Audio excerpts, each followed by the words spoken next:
All right, everybody. Welcome to the weekly wrap-up for March 25th to Friday, 2022. Hope everyone's having a great day. I'm having a fantastic day. My Cougars kicked some ass last night, mopped the floor with Arizona, felt really good. Saw a headline today that I think they have the best odds to win it all. So makes that 10-year-old boy in me that was at the Final Four back in 1984 very, very happy because that was a tough game losing to Georgetown in the finals. So anyways, like I said, hope everybody's having a fantastic day out there. It's a beautiful day here in Colorado. There's not a cloud in the sky. I got shorts on. I mean, it is wonderful. You know, if you're listening to this on audio, you can't see my beautiful white legs, which have not seen the sun since, I don't know, October. So you can't even tell normally when you pull back the sock, you can see a two-tone. And right now I'm so pale. My feet and my legs are the same color. So anyways, if it's your first time watching, which it probably might be, there's a little subscribe button right there. If you could please click on that, give me a thumbs up and share with friends and family. I would greatly appreciate it. All right. Well, let's take a look at the markets this week. Let me get everything ready here so you can see what I'm talking about. All right. There we are. Oop, let me make that bigger. All righty. So the Dow Jones today finished at up 0.44, closing at 34,861. S&P 500 was up 0.51, closing at 45.43. NASDAQ was slightly down 0.16%, closing at 14,169. Small caps were basically flat, down 0.07. The VIX was down some more again today, down another 3.97%, closing at 20.81. All right, let's take a look at the other exchanges here in the Americas. Canada was up, Brazil was flat, Mexico was slightly down 0.71. Let's take a look at Europe. Most of them were up. I mean, not a whole lot, just less than 1%. But France was slightly down. Switzerland was slightly down. And then we've got a rash of red right here. We got Sweden, Denmark, and a couple of the Russian exchanges. And Poland, they were all down 1% or more. And getting over into Asia, looks like mostly green in the Western Asian markets. Let's see, but the Chinese markets were all down greater than 1%. And some of these small ones looks kind of mixed down here. So not too bad, Looks like the Asian markets, or at least the Chinese markets, were down. And Eastern Europe was down, but it looks like the rest of us pulled out at least a flat or a, slightly up day. So not too terrible. Let's take a quick peek at the week and see how we did there. This is the Dow Jones. So let's take a peek and see how we did there for the week. So, if you look at it right here, this was Monday. You can see, if we hadn't had an update today, we would have probably had a down week. So all in all, looks like we pulled out a 0.43 up for the Dow. S&P 500 was up 1.81%. NASDAQ was up 2.63, really good. Dow Transports, find the right spot on the candlestick there, down 0.62. And Dow Utilities were up, 3.43%. So, with utilities, there's energy in there, so that's probably the reason why. But all in all, looks like a fairly decent week for the markets. So, anyways, let's go ahead and take a look at the economic numbers that came out this week. Go through those real quick. Let's see here. Make those. You want to see that up close? Yeah, why not? All right. Initial jobless claims came in at 187,000. Forecast was 212,000. Last week's numbers were revised up from 214 to 215.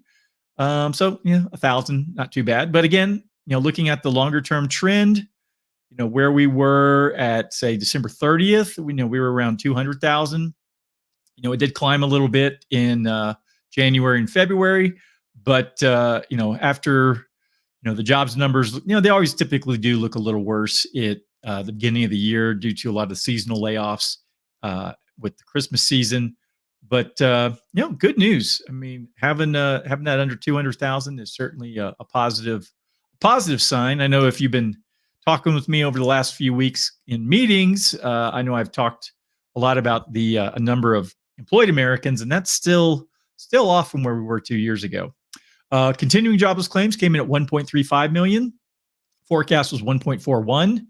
Last week's numbers were revised down from 1.419 to 1.417. So not too bad, all in all. And again, let's take a look at the longer term trend. I mean, we were over 2 million in continuing claims as late as the end of November, and really since then we've been below that, and it's been a nice steady little all the way down. So we're pretty much back at levels we were at prior to 2020. So from that aspect of people, filing and collecting claims, things do look pretty good. New home sales this week, or they came out this week. The data shows that there were 772,000. The forecast was 810. So again, looking at the chart, it has been slowly trickling down here over the last few months from the January numbers to where we are today. So again, it's not bad, but it looks like there's going to be a slowdown there. Durable goods orders month over month came in negative 2.2%. So not real good for the dollar, but the forecast was forecasting a negative 0.5. So they missed forecasts, or they missed it under by 1.7%. The U.S. Manufacturing Purchasing Managers Index came in at a 58.5. Forecast was 56.3. So beat the forecast, which is certainly good. But we had a bit of a slow downtrend here for a while, and it looks like it's starting to pick back up here in March. The Consumer Sentiment Survey from Michigan came in at a 59.4. Forecast was 59.7.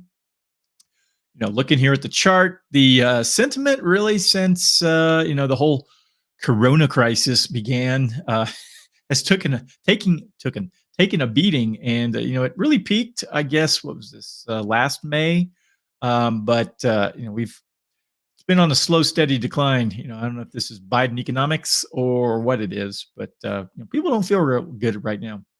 The Baker Hughes rig count came in at 531. Last week's numbers were 524.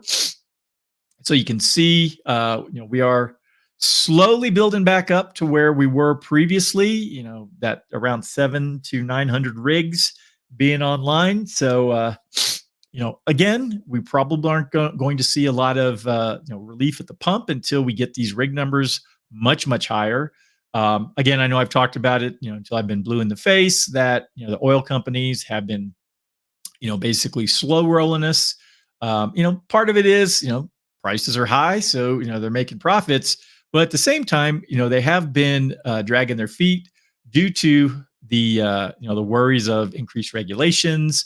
And, when a certain president says, hey, we're going to basically stop all oil drilling if possible, that'd make me nervous if I owned an oil company myself. So, all righty. So that's everything as far as the economic numbers. I do have a few, I have 1, 2, 3 articles I want to breeze through. So let's go ahead and buzz through those. First one, S&P 500 ends higher with financials as Treasury yields jump. Written by Carolyn Velekevich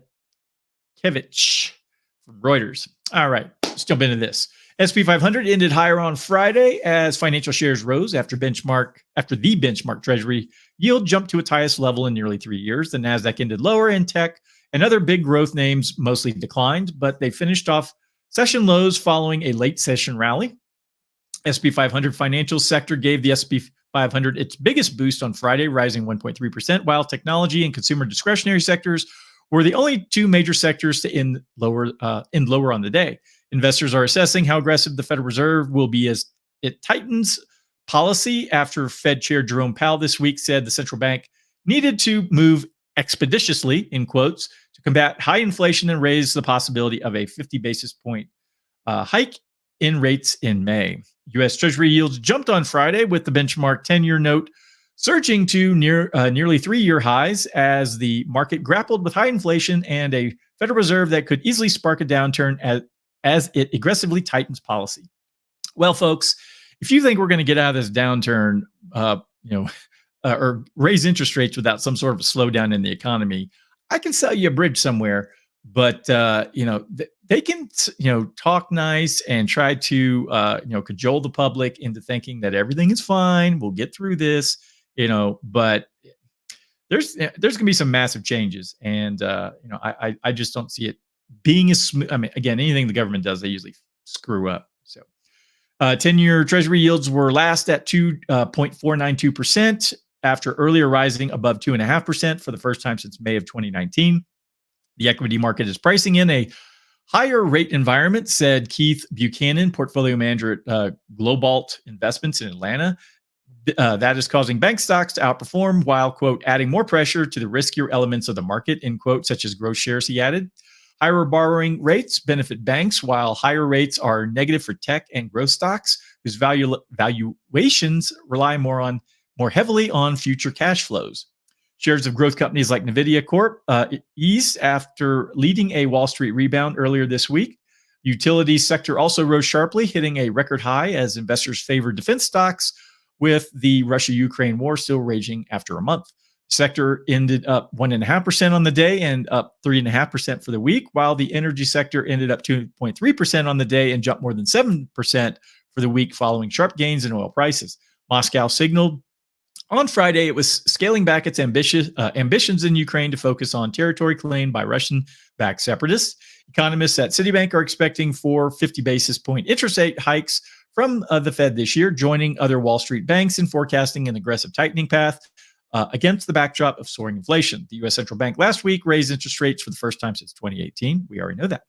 Quote, the market's really macro-driven, end quote, said Stephen Descantis, small and mid-cap capitalization equity strategist at Jefferies in New York. Quote, company fundamentals haven't really mattered, end quote. Volume on U.S. exchanges was 11.92 billion shares compared with the 14.28 billion average for the full session over the last 20 trading days. Advancing issues outnumbered declining ones on the New York Stock Exchange by a 1.08 to 1 ratio. On NASDAQ, a 1.4 to 1 ratio favored decliners. The SP 500 posted 57 new 52-week highs and 5 new lows, and the NASDAQ composite recorded 73 new highs and 79 new lows.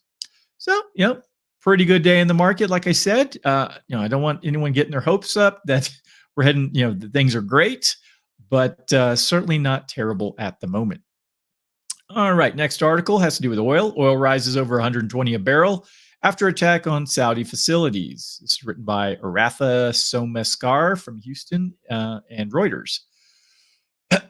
Crude prices rose more than 1%, over $120 a barrel on Friday as traders reconciled the impact of a missile attack on an oil distribution facility in Saudi Arabia with a possible release of oil reserves by the United States. Brent crude settled up 1.62%, or I'm sorry, $1.62 or 1.4% to $120.65 a barrel. And WTI crude ended $1.56 or 1.4% higher at $113.90 a barrel. Both had dropped $3 earlier.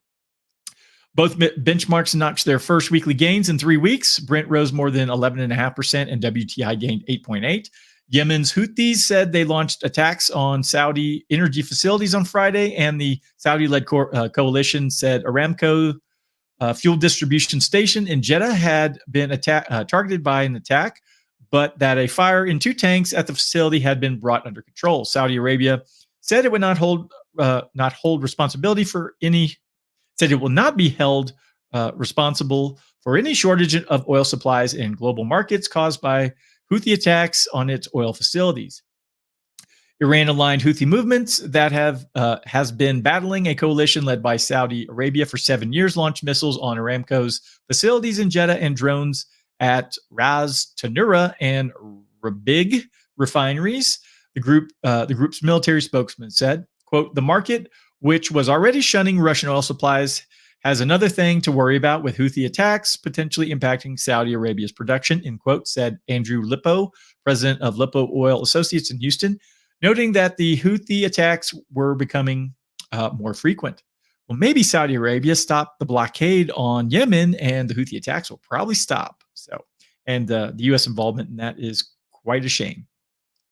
The attacks come just 5 days after the Houthi group fired missiles and drones at Saudi energy and water desalination facilities, causing a temporary drop in output at a refinery. With global stockpiles at their lowest since 2014, analysts have said the market remained vulnerable to any supply shock. The Biden administration is considering another release of oil from the Strategic Petroleum Reserve that, if carried out, could be bigger than the sale of 30 million barrels earlier this month, a source said. The U.S. oil rig count, an earlier indication of future output, rose 7 to 531 this week. We just covered that a minute ago.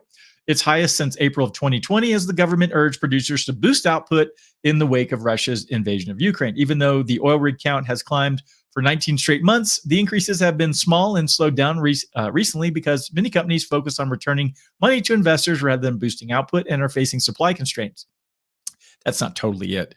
We talked about that earlier. It has to do with the oil companies are worried about regulations, and that's why they're slow rolling the opening of rigs.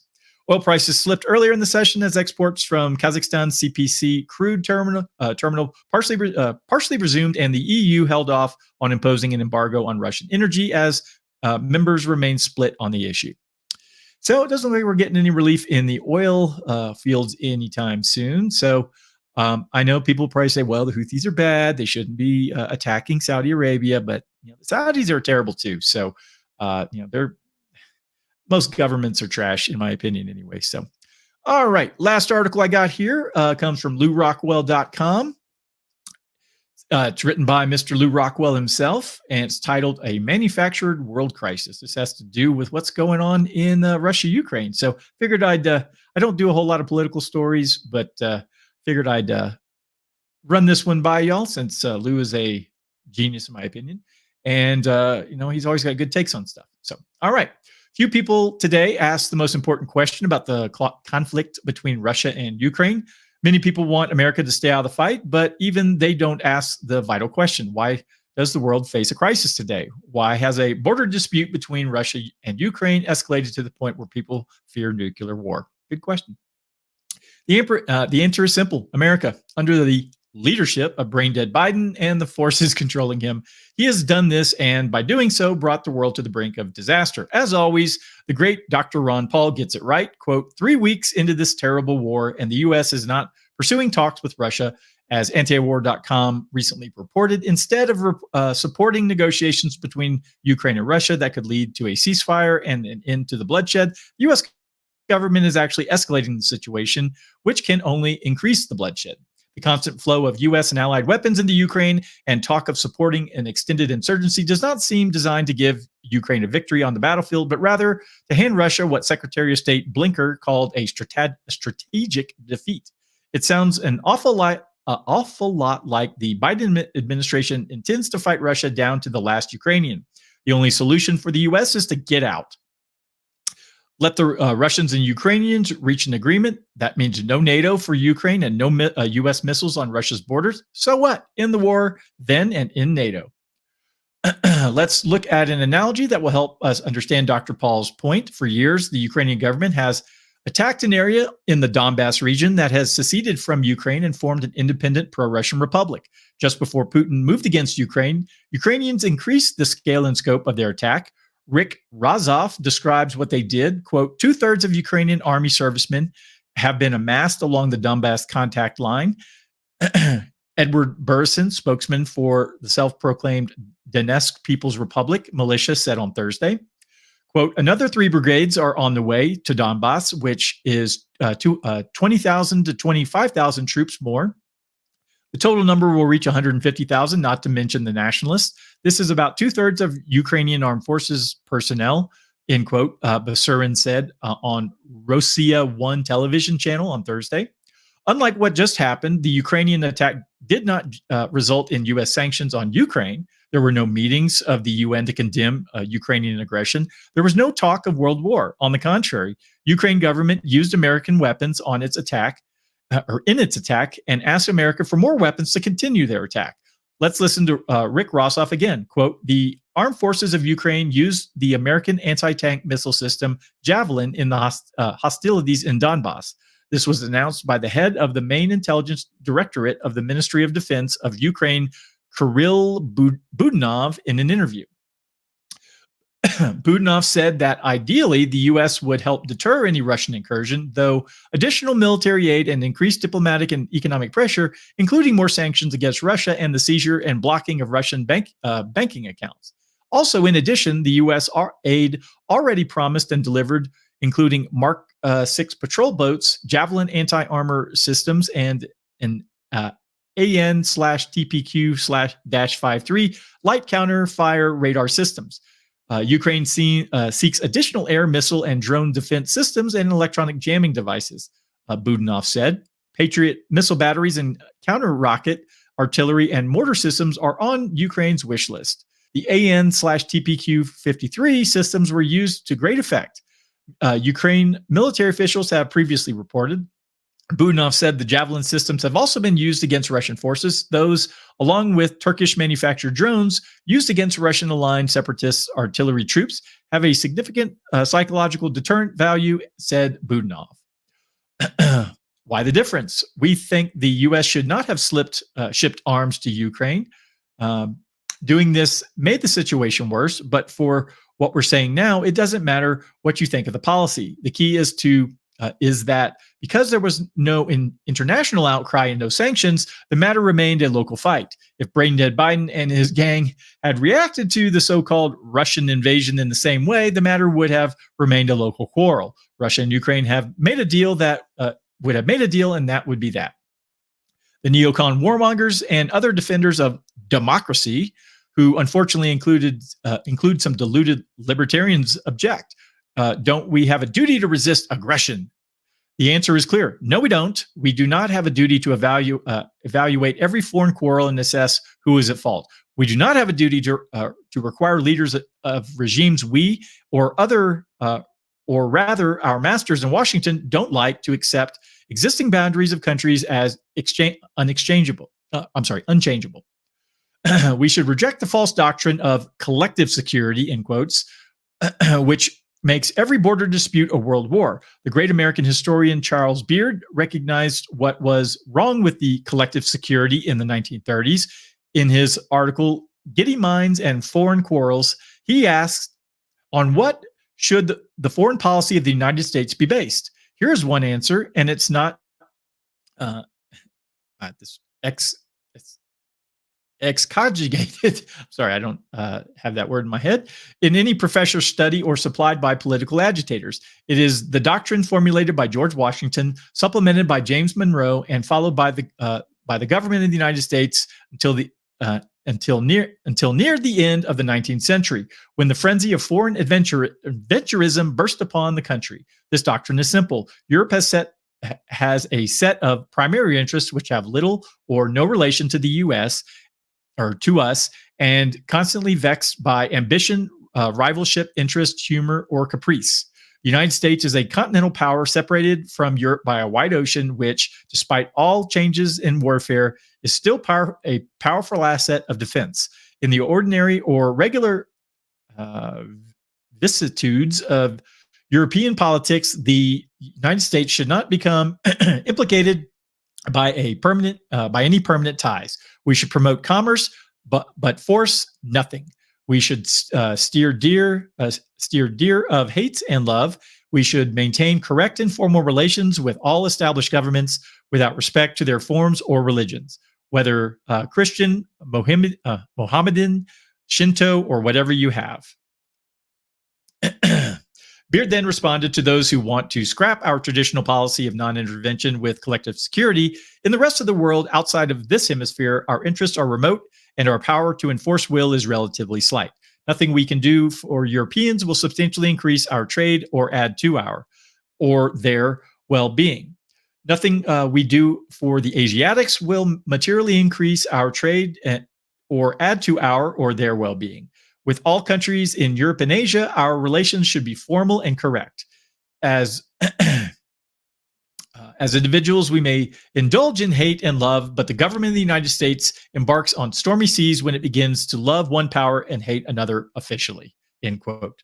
We should heed Beard's wisdom today. Otherwise, the world should go or may go up in flames. That's a good read there by Mr. Lou Rockwell. Great guy. So, yeah, it's a mess out there. And, for those who, say, well, I'm a Putin apologist because I, look at the bigger picture and believe that we don't have any reason to be involved. You know what? I don't care.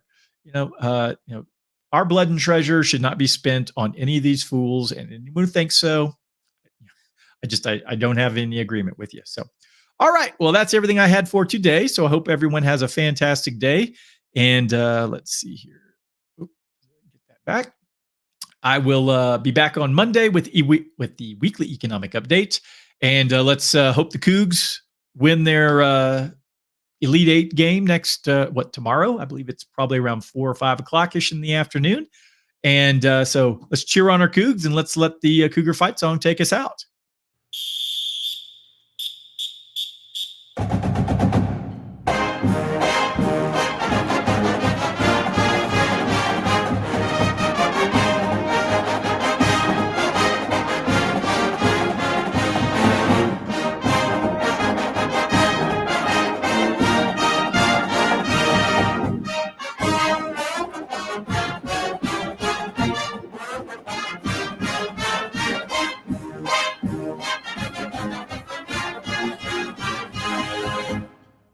All right. I'll see y'all on Monday.